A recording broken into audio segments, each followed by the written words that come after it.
What if I told you there was a vegetable out there that you could grow during the summer that was drought resistant? It would provide fresh greens for you all summer long and a food source for you all winter long. And for a year, you could enjoy the fruits of this vegetable. Welcome to the Row by Row Gardening Show, the best dadgum gardening show on the internet, where we talk about gardening, a little bit of cooking, and growing your own food. Now sit back and enjoy. Well, that's what we're talking about today. And I'm Greg. I'm Sheila. Welcome to the Row by Row Garden Show, where we're all about growing your own food. Some people call me Mama Hoss. Mama Hoss. Yeah. That's cool. Yeah. Mama Hoss. Mama Hoss. First of all, we got to talk about a little bit what's going on in your garden. My sunflowers are blooming. I'm so excited. I love flowers. Yep. I just I'm went about to through do the twirly twirl. Yeah, the twirly. Strawberry fields there. All kind of sunflowers, a few snaps, daisies. I just love this time of year. I can walk outside and within 2 minutes have this beautiful bouquet. I also is moving into the sunflower mode. I planted 3 flats of sunflowers this morning. Oh, did you plant me some little birdie series? I did. I planted you a whole flat of little birdie series because we got something special coming up in the works for you guys that don't have much room and you have to do patio or some type of container garden. We got something special coming up for that. I'd say TikTok made me do it, or Facebook made me do it. What is it they say?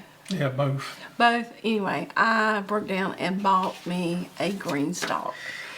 And I'm going to plant some of the little birdie series in there. And I'll take you along for the journey. I'm not a big fan because it's just simply not my style of gardening, but I think it's good that you can try it. We have a lot of people call and want to know what they can plant in their green stalk. So I think it'll be beneficial for us to try it and know what works and don't work. Oh, no doubt about it. I know exactly some things that work well in there. The little birdie series tomatoes is a fine example. Lettuce, spinach, all those strawberries. All those things work perfect. Talking about strawberries. Look here. I still, now your strawberries are gone. Mine are gone. I'm still getting huge strawberries. Folks, it's the Chandler variety right here, and we sell these plants in the fall of the year. In October. Man, it's my favorite. The breeder, I'm going to go off on a tangent here. The breeder just sent me an email the other day. The guy, no, I say the breeder, the plant grower, okay? And he was giving us a list of the varieties, and there were several different varieties. So I talked to him. I said, I want to offer 3 or 4 varieties. Uh-oh. And then we talked. Me and him talked it out. And at the end of the conversation, we said, you just should stick with the Chandler. If you got a strawberry that pretties up like that one there does, and the sweetest garden variety I've ever tasted, what do you want to do different than that? Nothing. But let me tell you what. That's ranch. You don't want to dip it in there. I did. So. Man, that's sweet. I struggled with the birds early in the season. I have strawberries on one end of my bed and I've planted tomatoes on the other, and I put in that drip. So I've been feeding my tomatoes the 20-20-20, the calcium nitrate, and watering them regularly. And these strawberries have just popped. So your strawberries is on the same line as your tomatoes? Yes, but up until I planted tomatoes, it was just I was mainly watering. I probably never fertilized them other than what I pre-planted. And so now the vines cover up the strawberries and I'm not having a problem with birds eating them. So I think I was not giving them enough loving or food to make them bushy enough to camouflage the strawberries. I challenge anybody to find a sweeter strawberry than what that one is. That's usually every morning I go out there and I talk to my strawberries, and that's what I have for breakfast. I did save them for you today. You got the sugar or to build in. They're good, aren't they? They're delicious. Okay, let's talk about this. We got an abundant of squash. You can see here. Our potatoes are coming in. What else? Man, oh, we got peppers getting ready. Peppers. Oh, I got some poblano peppers. I can't wait to stuff. This is, talk about that. All right, this is a variety of broccoli we found last year, and it's a Burgundy broccoli right here, but this doesn't make those big heads. This is what they call a sprouting broccoli. Make these little mini heads right here. And this thing is gorgeous. Now, we have a green one and a burgundy. I wanted to grow the burgundy because I've never grown it before. I grew the green one here a while back. So this green one right here is ideal for stir fries, raw salad, dipping in ranch. Yeah. It's got good color to it. Of course, the purple color, you know, is very high in antioxidants, and it's delicious as well. Not as good as strawberry. No, but doesn't it have a different flavor? I can't eat. I actually wasn't supposed to eat breakfast this morning. I got to have a procedure tomorrow. And I actually can't have anything but clear liquids. That is very good right there.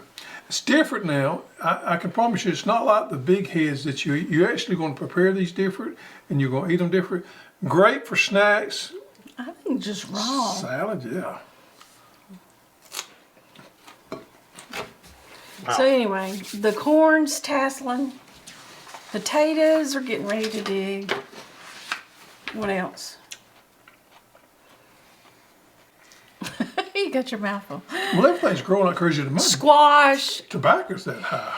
So if you didn't catch the video on Tuesday night, I showed you how I used my freeze dryer to do some squash, and then I reconstituted them. And on the video, it didn't show you actually taste them. I only tasted them. So what did you think of them? I loved them. Were they as good as fresh squash? They were as good, if not better to me. Really? They were. They were too. So, and I used the freeze-dried onions, the freeze-dried bell peppers, and my freeze-dried celery salt. So it was all stuff I had freeze-dried. It was delicious. It was delicious, yeah. So go back and check out that video if you missed it. And I didn't get him to taste test it, but it was good. Well, just a little side note on stock. We got a little bit of turmeric in, just a little bit, and we're going to have maybe a little bit more. And it'll probably be next year before we have any more. Huge demand for it. We had limited supplies, so we'll have a little bit. So check back and see for the next couple weeks or next week and a half, and that'll probably be it. So here, folks, is the subject for today. Sweet potatoes. The elusive sweet potato here. In my opinion, every gardener should be growing sweet potatoes, but I'm pretty sure they're not. I don't understand why most people are not growing sweet potatoes. We're going to tell you today just how easy it is and the benefits of growing sweet potatoes. Now, first of all, you got to think, well, do I have room for sweet potatoes? Sweet potatoes are vining. They're not uprights like pole beans, things like that. So you do need a decent amount of room, but I think they could be grown in containers, raised beds, fine. Of course, I grew my garden on the flat, and I grew a big, this is one I grew last year. I grew a lot of sweet potatoes. What variety? Covington. So I grew a lot of sweet potatoes, and last year was probably one of the best yielding crops I ever had. They're very easy to grow, and like I said, containers. We're going to plant some in a container today, root pouch, raised beds on the flat. You know, I watched, and I didn't tell you about this, I watched Hollis and Nancy. They're in Florida. And the video was actually 7 years ago.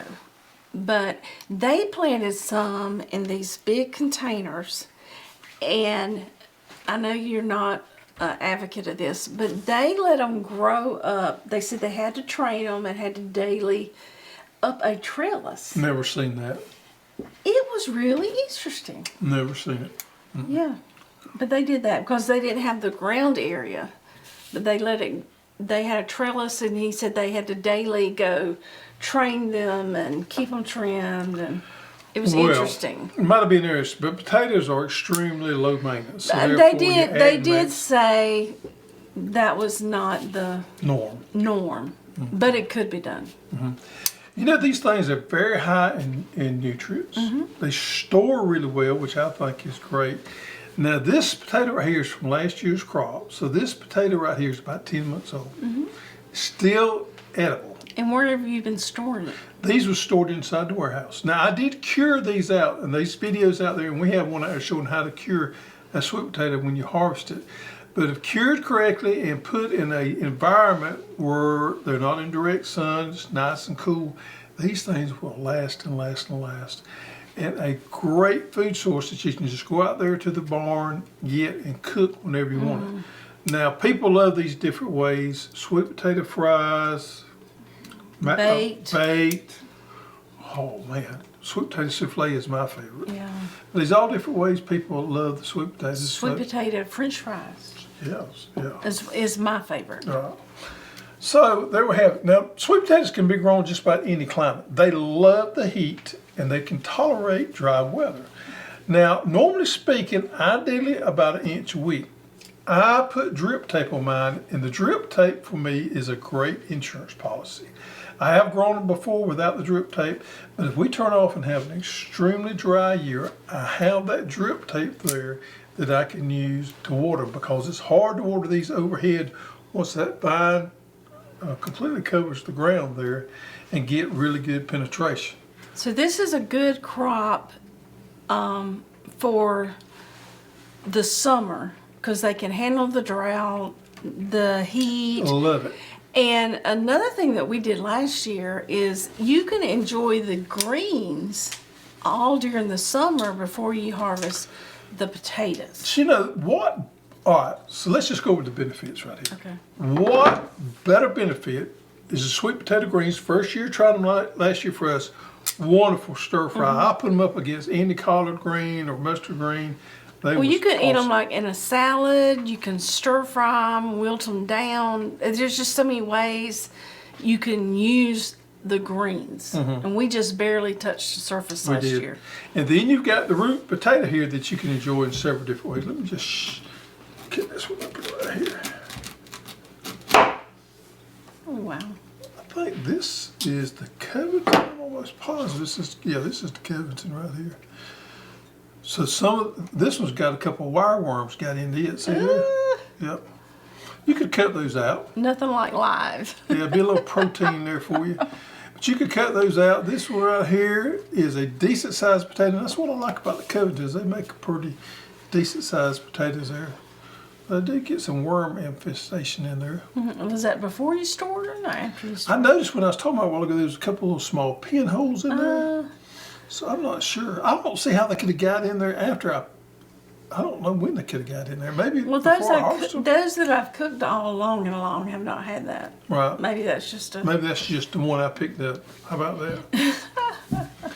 All right, so there we have it. Sweet potatoes. Anybody can grow in any climate. Loves the heat. Loves it the heat. fills that spot during the summer heat.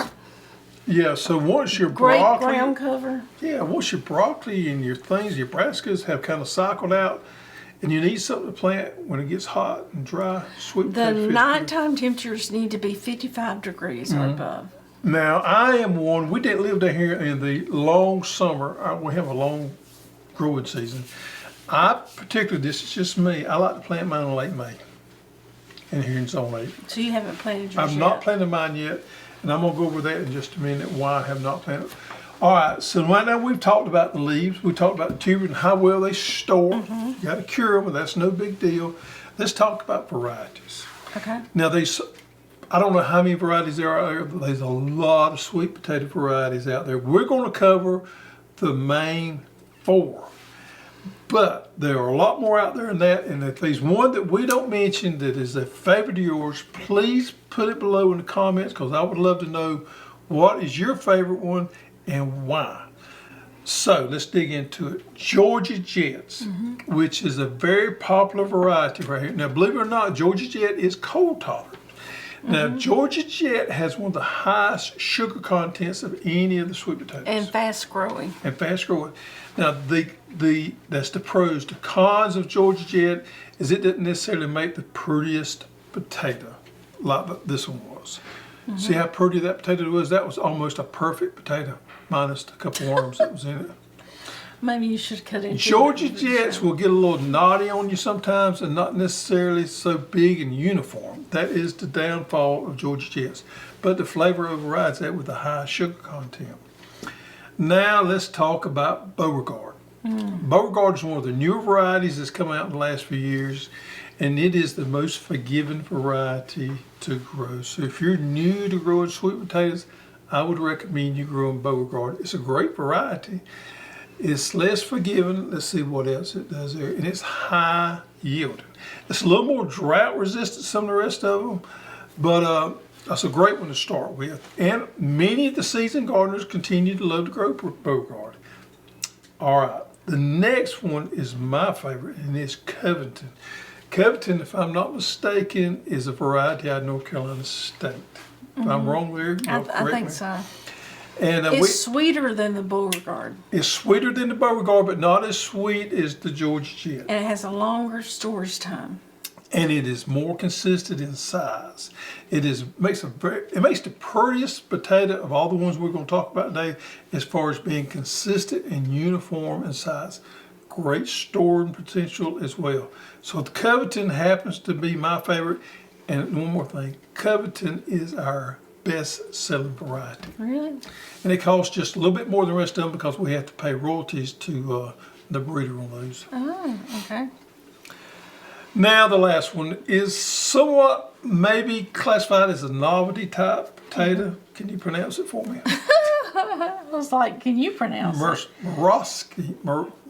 M-U-R-A-S. I just said it before the show. A-K-I. Morosky variety, which is a white flesh potato that has really grown in popularity the last few years. Have you ever grown it? I grew it last year. I still got some out there in the back. In fact, I got some slips growing. I'm gonna plant some more this year. It's highly regarded in the Asian community and the Mexican community. It's their favorite type potato as far as Asian dishes, and the Hispanic community is the Morosky. They prefer a whiter potato than the one, we like a red potato. Yeah. They like a orange. It's like orange. I think it's higher in starch also than these are. So it cooks out just a little bit different. It's great nutty flavor. It has a little different taste than the ones that we normally grow, and they're great for roasting. It's really the best one for roasting. All right. So you may be asking yourself now, well, how can I start growing my potatoes? This is where the interesting thing comes in, is with potatoes. No other crop is like this, I think. So I want to show you a potato here that is sprouted. So what I do is I save my potatoes. I save me some potatoes from year to year for my seed stock. Now some growers will save their smallest potatoes that's graded out on the line. I don't do that. I just save some of my potatoes that we don't eat. I save them, put them back for my seed stock. I planted them in the ground. Not this one, but my others, my seed stock. I planted them in the ground probably about 4 weeks ago in a raised bed. Because a raised bed will give you plenty of draws or slips. Excuse me. So I plant them in there, and I plant them about this deep, and I cover them up and put a little straw on top. And what happens is that potato will give these shoots off. Now these shoots right here is what we consider draws. You can't tell that one because it didn't have roots, but if it was in the dirt, it would have roots on there. So it will put up, you see this one right here. Now this one was just laying back there in the bin. This one has already put up 1, 2, 3, 4, 5, 6 draws already. If this thing was in the ground, it would have just been covered with sprouts that come off of it. So off of one potato, you will get a lot of different plants off of it. So that's what it looks like there. If you just imagine looking at it and this was in the dirt and it was all sprouting up, coming out. And that is what you pull off. That's a draw. That is a draw or a slip. What is the difference in a draw and a slip? That's a good question. I don't know that I know the difference. So here's the ones that I just pulled off of my raised beds out there in the garden right here.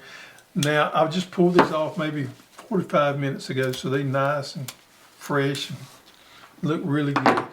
Now here's what they look like a homegrown potato slip looks like, and you see the roots on it there because I pulled So this this is off. from a potato like that. Yes, that was in the ground in my raised bed. So this potato was planted in my raised bed, and I plant these just as thick as I can get them in there. Potatoes will be touching potatoes. You don't cut them up, you just plant them whole. Plant them whole.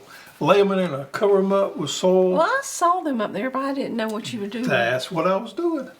So I went up there just then, and I went just for the show. I pulled some. Now I pulled this many slips or draws off an area about as big as my hand.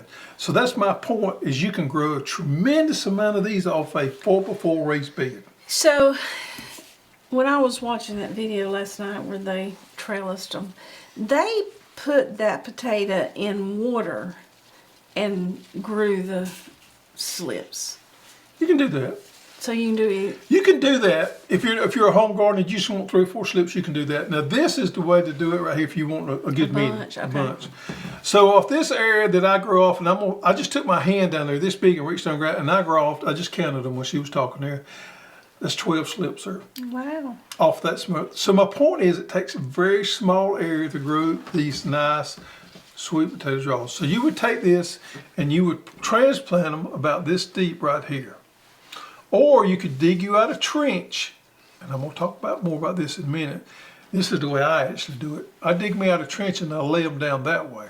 And what happens is I leave the leaves above the ground, and these roots right here will root back in, but it will also root there at the nodes so that you got more of a plant there. And then cover them back up, leave your leaves exposed, and these things will take off in no time. Now, the sweet potato plants that you buy from us will look similar to this right here, except they'll be wrapped in moss right there, wrapped up in shit too. These things are extremely resilient. We went over this a couple of shows ago. You know, we've got some down here that I was going to ask you about. Yeah, so those right there are what, a month old? Yeah. Those look pretty rough. Would they survive? I don't, possibly some of them might survive. They're over a month old. Those are probably they're about a month old. I think they would. We Yep. need to plant one and try. Put it in some water. So your slips that you would receive in the mail is going to look similar to this right here. They're going to be yellowed up a little bit more wilted because these were just dug. However, they're going to be fine. A lot of people put them in water and they perk right back up.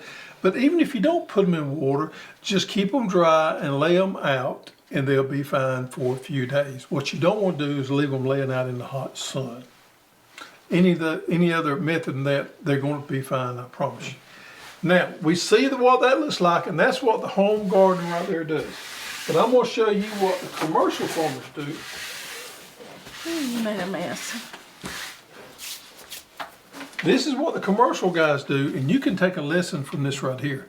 So they don't actually go in there and pull those roots off. All they do is go in there with a mower and mow the top with like a sickle mower, and they just get the tops.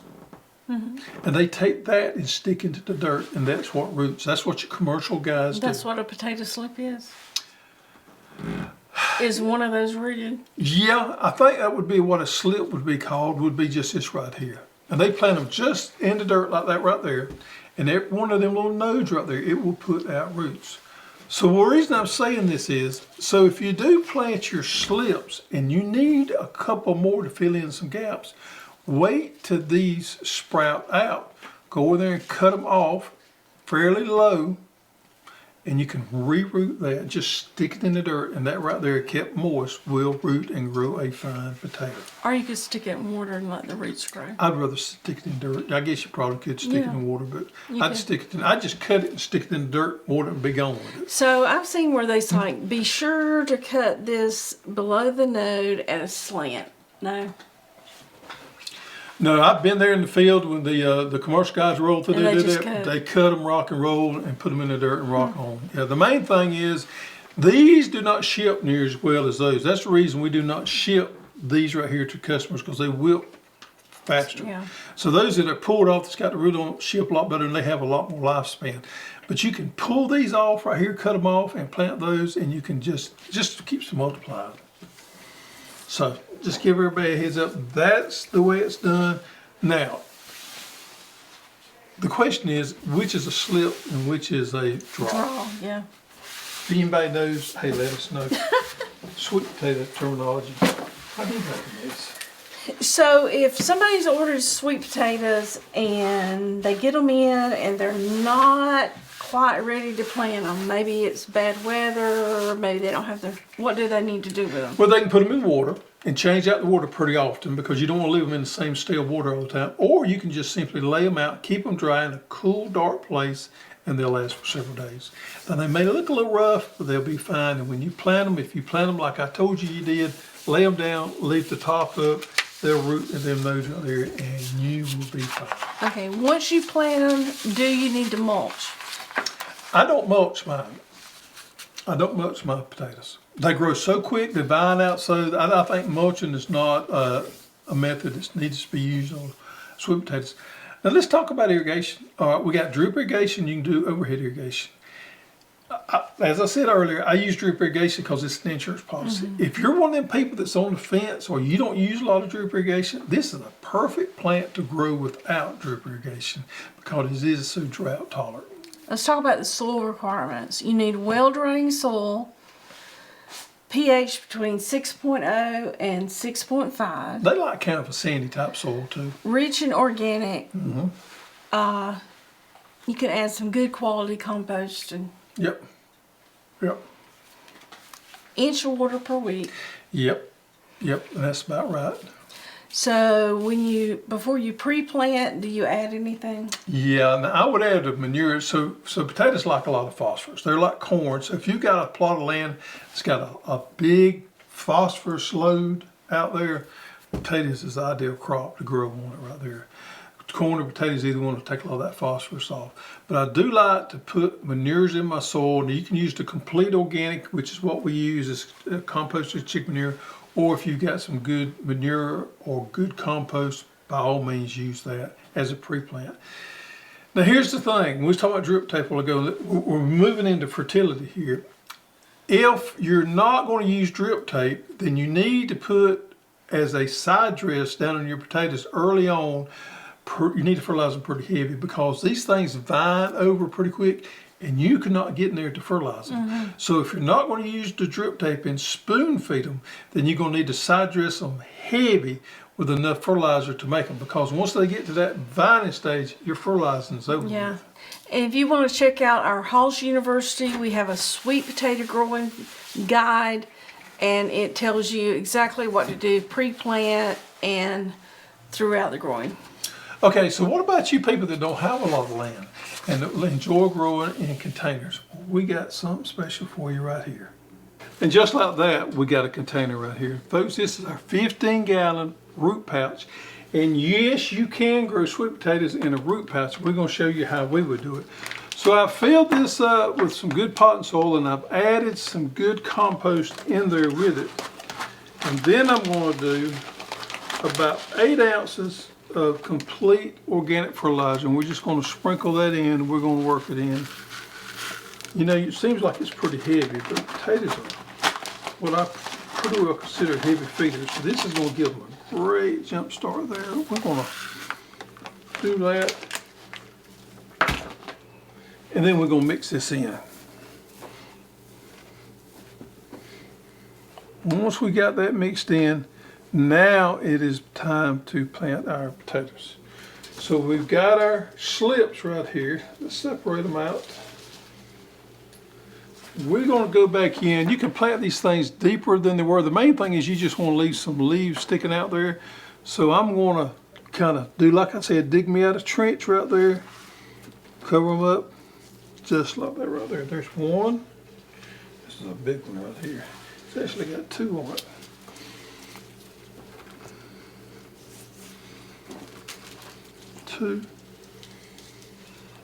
So if you were planting in the ground, you would do row spacing 3 to 4 feet. Yeah, I think 4 feet is the ideal for me.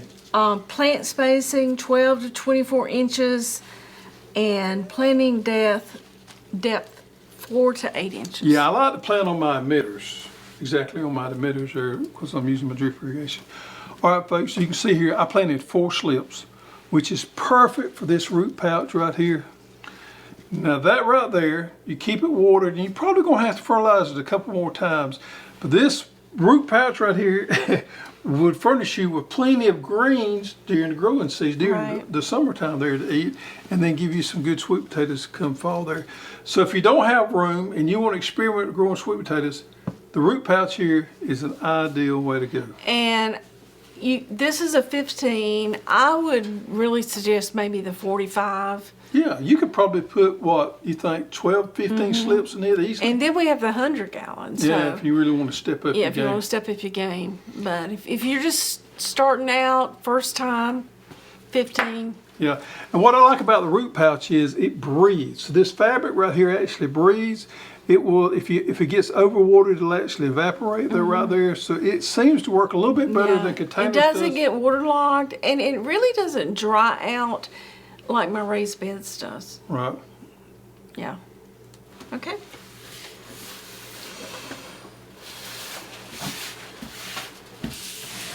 All right. We got potatoes planted just that quick. I'm gonna plant mine in the ground within the next couple of weeks. My slips are looking wonderful there. I'm gonna have to do a video showing how many slips we can actually pull off a little Yeah. small raised bed. Yeah. Folks, this is the takeaway from this right here. We sell sweet potato slips. You buy your sweet potato slips and you keep your cycle going where you keep your seed every year and you can replant and grow your own slips. And this is the most sustainable food source you can grow in your garden.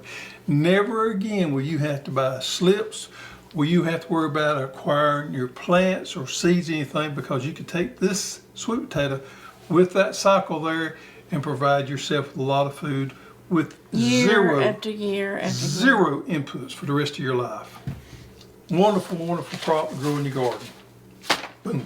Boom. What about disease? What Very little disease. I don't have hardly any disease on mine. So are pests? pet insect pressure, you got to watch out for armyworms. Now aphids will get on them. I never really had a big problem.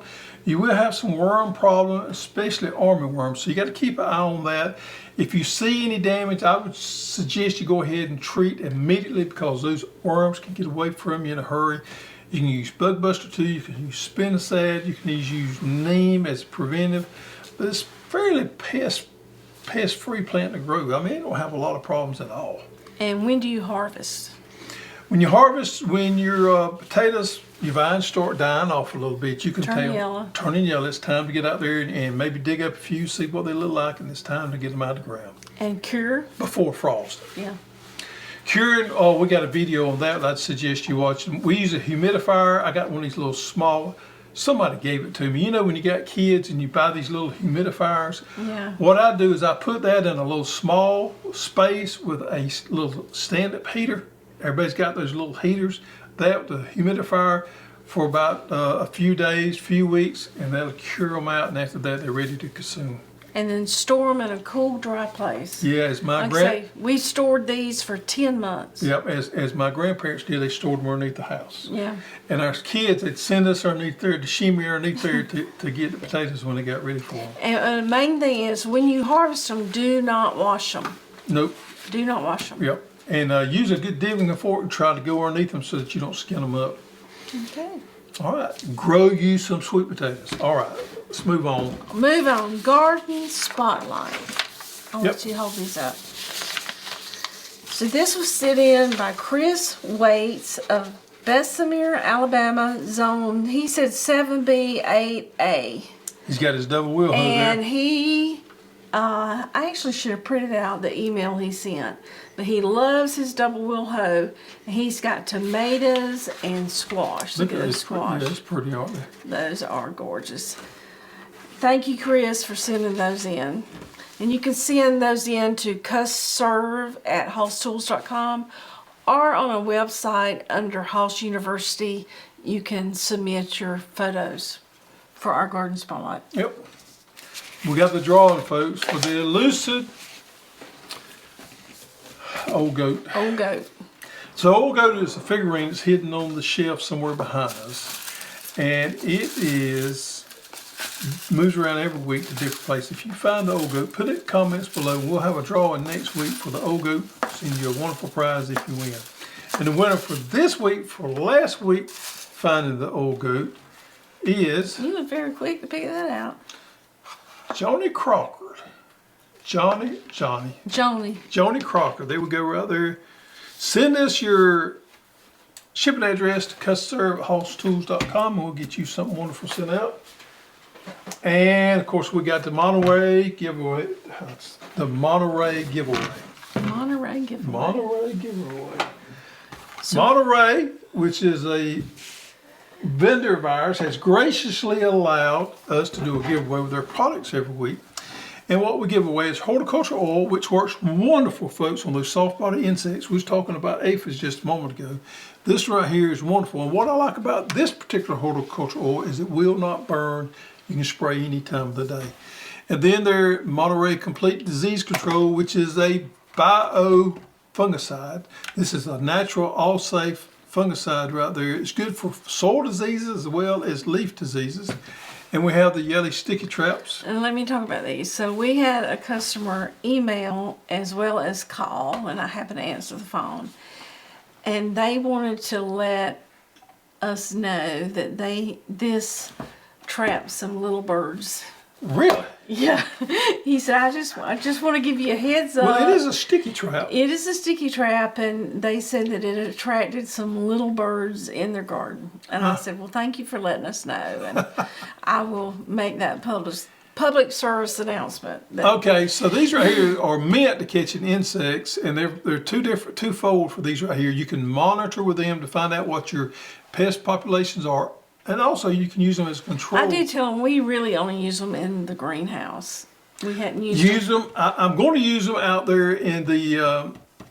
I'm going to use them outside. Oh, okay. But I do use them for fungus gnats in the greenhouse. They're wonderful for that, and for other pests in the greenhouse area. And fish and guano right here, which is an all natural 962 fertilizer, used as a foliar spray or as a soil drench. Thank you, Monterey. And the winner from last week's Monterey drawing is Becky Peterson. Becky Peterson. Send us your information to custserve@hosstools.com and we'll get that fine combination sent out to you. What was the question last week? You don't remember, do you? Yeah, it was how do you want to use turmeric? And what was her answer? Most of it was medicinal. Medicinal uses. A lot of people was cooking, but the majority was they wanted to use it like they had arthritis or some kind of medical, so they wanted to grow it for medicinal purposes. So for this week to win the Monterey giveaway, we want us to tell you. We want you to tell us your favorite way to consume sweet potatoes. Do you like them fried? Do you like them roasted? Sweet potato pie?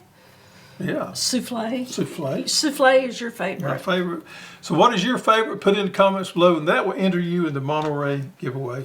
For next week. Monterey giveaway for next week. Wonderful show. So I love this time of the year where we're transitioning a little bit. We're thinking about summertime. We're thinking about sweet potatoes. We're thinking about okra. We're thinking about flowers. We're beginning to harvest all of our vegetables within the next 3 weeks. I think we'll have a tomato sandwich. Thank you for joining us. Now it's time for you to get outside, get involved, and the main thing is to get those hands dirty.